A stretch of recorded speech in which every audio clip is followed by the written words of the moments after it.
Hello, magandang umaga sa inyo mga boy. Kumusta kayo?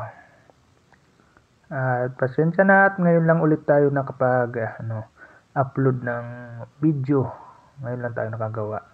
Kasi alam mo na may mga pinagdaanan lang kahit paano. Pero syempre, na-miss ko rin to yung ganitong ginagawa eh.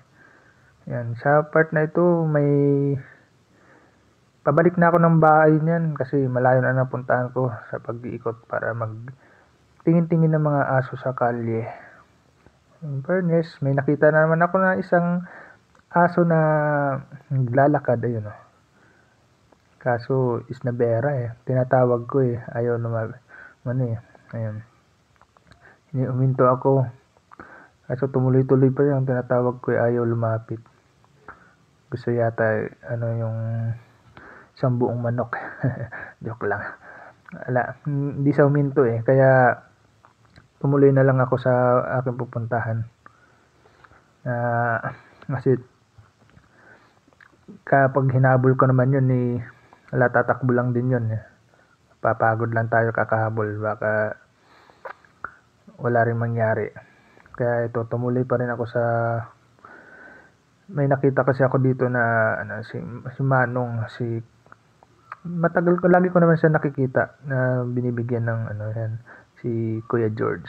Medyo kilala na rin niya ako yan. Yan ang kanyang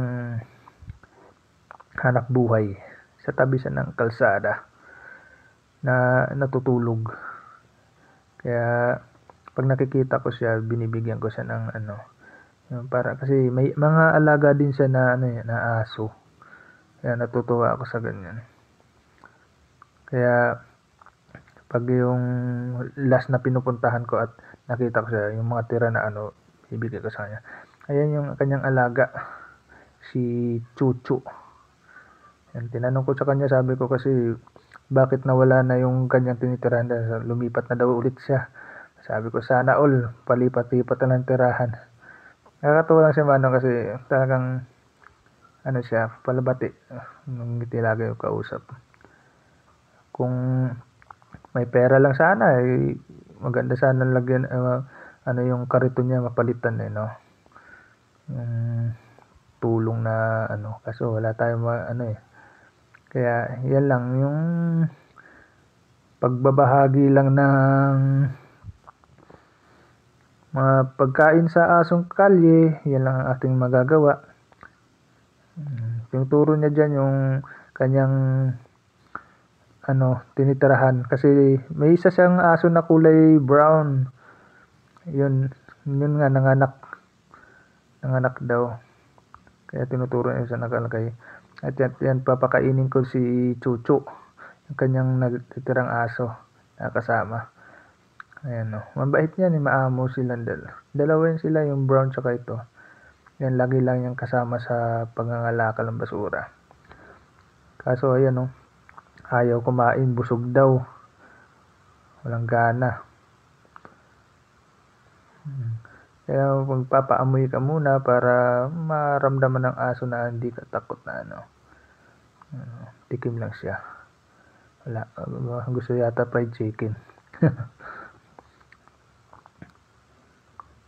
Yung kanyang mga kalakal. Kaya sabi ni Manong, bigyan ko na lang daw siya ng pagkain. Kaya sabi ko, bibigay ko na to kasi din para sa kanyang alagang aso, yung kulay brown na nanganak. Kaya sabi ko, sige, mas kailangan niya yun. Kasi di ba bagong anak yun, gutumin. At malaking na rin yan kahit paano mapakain ni Manong sa mga alaga niyang aso.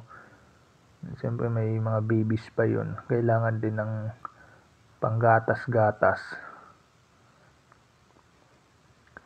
Yan, kaya naisipan ko ilahat ko na lang para hindi na ako pumunta kung saan para ipamigay sa sa ibang aso. Kaya pinigay ko na sa kanya lahat yung dala ko. Kasi marami siyang pakakainin. May ito may alaga pa siyang isa na yan, tsaka yung isang brown, tapos nanganak pa daw, di mas lalo na.